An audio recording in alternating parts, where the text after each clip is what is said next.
Bismillahirrahmanirrahim. Welcome to Naim's Virtual Academy. Today we will discuss the topics of Quit India movement, which is very important. Quit India movement.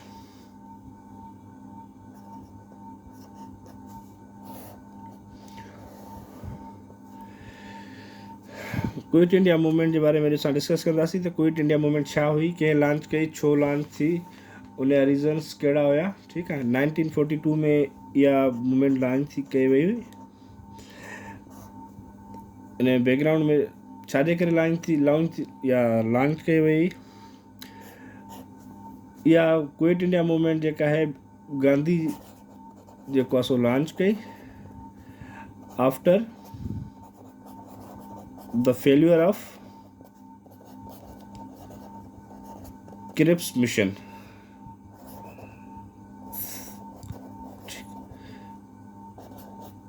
Cripps mission जे fail थियण खां पोइ गांधी हिकिड़ी जेका movement start कई जंहिंखे नालो ॾिनो क्विट इंडिया मूवमेंट.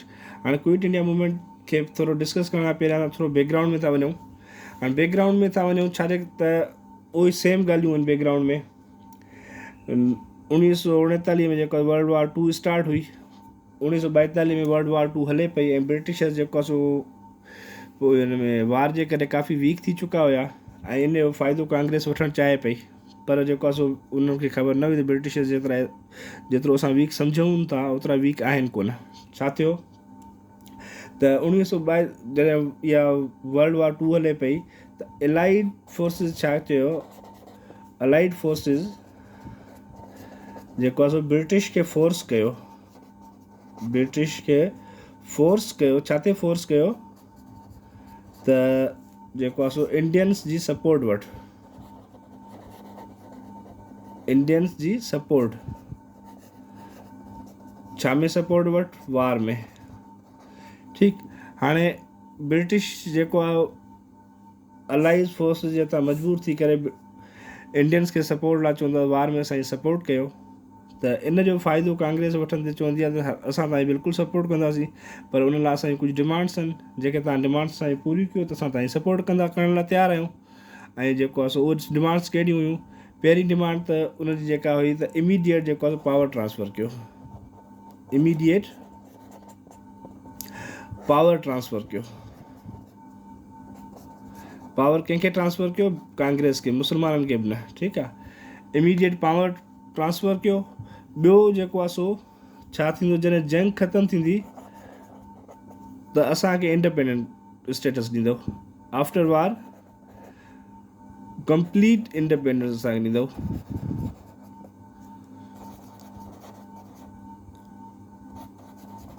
ठीकु. ही ॿ पॉइंटूं रखियूं कांग्रेस ब्रिटिशर जे अॻियां. जेकॾहिं हीअ तव्हां ॿ पॉइंटूं असांजूं ॿ ॻाल्हियूं मञियो था त असां जेको आहे सो रेडी आहियूं तव्हांजी सपोर्ट करण लाइ वार में. पोइ जेको आहे सो उहो मेन पावर हुजे, मॉरल सपोर्ट हुजे, जेका बि सपोर्ट हूंदी हर तरह जी असां तव्हांजी सपोर्ट कंदासीं. पर ब्रिटिशर्स खे हू सम्झनि पिया त अॼु हाणे हिन वक़्तु जेको आहे ब्रिटिशर जंग में फाथा पिया आहिनि ऐं कमज़ोर थी चुका आहिनि त हीअ असांजूं ॻाल्हियूं फ़ौरन जेको आहे सो एक्सेप्ट कंदा. पर ब्रिटिशर्स उन्हनि जूं ॻाल्हियूं एक्सेप्ट न कयूं. पर ब्रिटिशर्स छा कयो, वरी हिकिड़ो जेको आहे सो डेलीगेशन मोकिलियनि सब कॉन्टिनेंट जे माण्हुनि सां ॻाल्हाइण लाइ. क्रिप्स मिशन जे नाले सां. ठीकु आहे. हाणे क्रिप्स मिशन जेको आहे सो आयो, उनखे का फेवर जेको आहे सो न मिली. कंहिं मुस्लमाननि मोट कोन ॾिनी, हिंदुनि में मोट कोन ॾिनी. अचण सां उहो जेको आहे सो क्रिप्स मिशन वीचारो फेल थी वियो. हाणे फेल थी वियो त उन पंहिंजे तरफ़ां हिकिड़ी जेको आहे सो ॻाल्हियूं ॾिनियूं जेके क्रिप्स प्रपोज़ल चवंदा आहिनि. फेल थियो त उन में जेको आहे सो जेका क्रिप्स ॻाल्हियूं ॾिनियूं त असां जेके तव्हां उन ते नेशनल जेके लीडर हुया कांग्रेस वारा, उन्हनि जो रिएक्शन इहो हुयो त जीअं क्रिप्स फस्ट ॻाल्हि ॾिनी त डोमिनियन स्टेटस ॾींदासीं इंडिया खे. डोमिनियन पहिरियां शुरूअ खां वठी हिंदू मुस्लमान इहे ॻाल्हियूं कंदा, डोमिनियन स्टेटस हुजे, इंडिया खे डोमिनियन स्टेटस हुजे. पर जॾहिं क्रिप्स उन्हनि जी इन ॻाल्हि ते राज़ी थिया डेलीगेशन में त डोमिनियन स्टेटस, त इन ते जेको आहे सो कांग्रेस एग्री कोन थी. न भाउ हाणे असांखे डोमिनियन स्टेटस न खपे. हाणे असांखे छा खपे, कंप्लीट इंडिपेंडेंस खपे. Complete independence. हिकु ॻाल्हि इहा थी वई, डोमिनियन स्टेटस वारी ॻाल्हि बि रिजेक्ट थी वई। ॿी जेका हुई उन्हनि क्रिप्स मिशन में उन्हनि प्रपोज़ल में ॻाल्हि रखी हुई, right to secede. Right to secede जो मतिलबु छा हो? उन में इन्हनि चयो त असांजे जेको आहे सो हर जेका प्रिंसली स्टेट हूंदी उनखे राइट हूंदो इधर उहा कांग्रेस या इंडिया खे जॉइन करे या न करे, या इंडिपेंडेंट रहणु चाहे, या असांजो कॉन्स्टिट्यूशन जेके रिफॉर्म्स आणियूं था या कॉन्स्टिट्यूशन फ्यूचर जेको ठाहियूं था उनखे एक्सेप्ट करे या न करे, या पंहिंजी उन ॻाल्हि ते रहे। इन ॻाल्हि ते कांग्रेस खे एतिराज़ हो। कांग्रेस ते छो एतिराज़ हो? हाणे कांग्रेस पई चए जॾहिं इंडिपेंडेंट स्टेट्स खे इहा राइट ॾींदा त हू जेको आहे सो इंडिया सां गॾु रहणु चाहिनि या पंहिंजी मर्ज़ीअ ते कॉन्स्टिट्यूशन ते हलणु चाहिनि, या पंहिंजो कॉन्स्टिट्यूशन जेको हले पियो या जहिड़े नमूने सां पहिरियां हू पंहिंजी स्टेट खे हलाइनि पिया ओहिड़े तरीक़े सां हलणु चाहिनि, उन्हनि जो राइट हूंदो। त इंडिया वारनि जो इन में असांजी यूनिटी जेका आहे ख़तमु थींदी। ब्रिटिश ते गेम थी खेॾे असांखे डिवाइड करे पोइ पाण रूल कंदी, डिवाइड एंड रूल वारी पॉलिसी थी हले। हिकिड़ी इहा ॻाल्हि उन्हनि रिजेक्ट करे छॾी। ॿी जेका टीं ॻाल्हि ब्रिटिशर्स उन ॾिनी हुई क्रिप्स में, त डिफेंस जेको हूंदो ब्रिटिश खे रहंदो, डिफेंस ब्रिटिश वटि रहंदो, ब्रिटिश वटि वञा गवर्नर जनरल वटि। ठीकु, हाणे कांग्रेस वारनि खे इन ॻाल्हि ते बि एतिराज़ अचे, डिफेंस जेको आहे सो ब्रिटिश खे रहंदो। हिकिड़े तरफ़ हू चवनि था असां डोमिनियन स्टेटस तव्हांखे ॾेई छॾियो आहे, डोमिनियन स्टेटस जॾहिं ॾेई छॾनि त पोइ डिफेंस हुनखे पाण वटि रखण जो कहिड़ो फ़ाइदो आहे, या छा मतिलबु आहे डिफेंस पाण वटि रखे थी? इट मीन्स त अञा ताईं असां जेको आहे गवर्नर जनरल जा ग़ुलाम रहंदासीं। इहा ॻाल्हि बि हुननि रिजेक्ट करे छॾी। ॿियो चयो हुननि चयो त जेको आहे सो उन्हनि ॻाल्हि जेका कांग्रेस वारनि रखी काॾे हीअ जेका आहे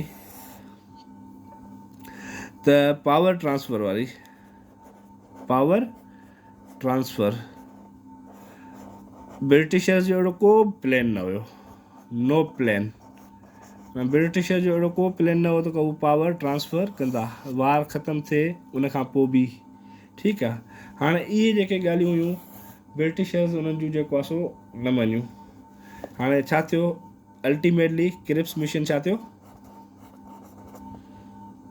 मिशन फेल थियो। क्रिप्स मिशन फेल थियो। क्रिप्स मिशन जॾहिं फेल थियो उन वक़्तु जॾहिं हाणे हिकिड़ी ॻाल्हि इहा हुई त जॾहिं क्रिप्स मिशन फेल थियो वर्ल्ड वार 2 हले पई, ऐं वर्ल्ड वार 2 में जेको आहे सो अलाइड फोर्सिस कमज़ोर थी वियूं हुयूं, ऐं जेके जापान हुयो उहो डायरेक्टली चए पियो त जेको आहे सो मां हाणे जेको ब्रिटिश ते हमिलो करण जे करे, ब्रिटिश शयूं डिस्ट्रॉय करण जे करे मां इंडिया ते बि हमिलो करे सघां थो। ठीकु आहे, टारगेट कंहिंखे कई? इंडिया खे टारगेट कई, targeted India. Japan directly India खे टारगेट कयो। ठीकु, हाणे हिते जेका ॻाल्हि अचे थी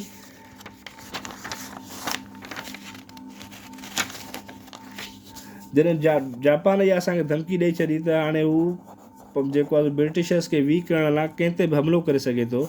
मतिलबु ब्रिटिश जो उन वक़्तु रूल हुयो सब कॉन्टिनेंट में, सब कॉन्टिनेंट माना इंडिया, माना जापान फुल फ्लेज तयारु हुयो त हाणे इंडिया ते उहो अटैक कंदो।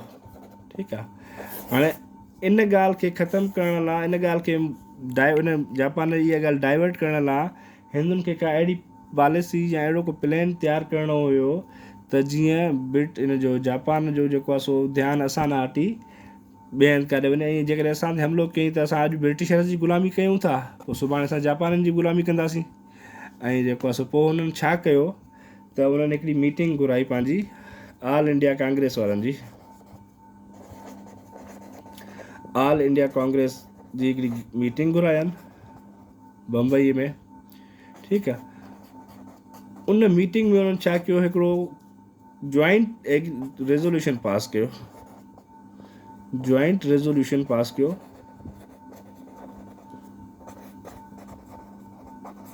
जॉइंट रेज़ोल्यूशन पास कयो, उहो रेज़ोल्यूशन कहिड़ो हुयो? Withdrawal of British, withdrawal of British. त ब्रिटिशर्स खे हाणे सब कॉन्टिनेंट मां कढणो आहे। ठीकु, हाणे उहो जॉइंट सेशन में डिसाइड थी वियो त हाणे ब्रिटिशर्स खे कहिड़े बि नमूने सब कॉन्टिनेंट मां कढणो आहे। माना हाणे डोमिनियन स्टेटस वारी ॻाल्हि या रिप्रेजेंटेशन वारी ॻाल्हि ई न हुई, हाणे कंप्लीट आज़ादी वारी ॻाल्हि हुई। असांखे कंप्लीट जेको आहे ब्रिटिशर्स तां वञनि ऐं असांखे कंप्लीट आज़ादु खपे पंहिंजो सब कॉन्टिनेंट। ठीकु, हाणे हिन मूवमेंट जो जेको स्टार्ट कंदो आहे गांधी स्टार्ट कंदो आहे या मूवमेंट विदड्रॉल वारी क्विट इंडिया नाले सां, क्विट इंडिया मूवमेंट। ठीकु, 1942 में पहिरियां इहा मूवमेंट जेका इंडिविजुअल बेसिस ते स्टार्ट थींदी आहे, इंडिविजुअल बेसिस ते, माना इनफरादी तौर ते स्टार्ट वठंदी आहे। ठीकु, पोइ स्लोली इहा मूवमेंट जेको आहे मास मूवमेंट बणिजी वेंदी आहे, इंडिविजुअल मां मास मूवमेंट में कन्वर्ट थी वेंदी आहे। ठीकु, हाणे जॾहिं मास मूवमेंट में कन्वर्ट थी वेंदी आहे, को बि मास मूवमेंट में जेको को बि चवंदा मास मूवमेंट आहे ऐं जेको आहे सो उहा नॉन वायोलेंट रहंदी, इट इज़ इम्पॉसिबल। ठीकु आहे, उहा जेको आहे सो नॉन वायोलेंट मां वायोलेंट में कन्वर्ट थी वई, नॉन वायोलेंट मां वायोलेंट मूवमेंट में कन्वर्ट थी वई।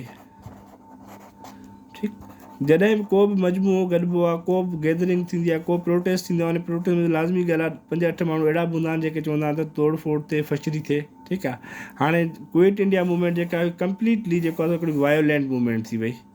हाणे वायोलेंट मूवमेंट कहिड़े हिसाब सां वायोलेंट मूवमेंट थी, उन में छा हुयो जो वायोलेंट थिया, छा कयनि, कहिड़ा नुक़सान कयनि। ठीकु आहे, उहे ॻाल्हियूं जेको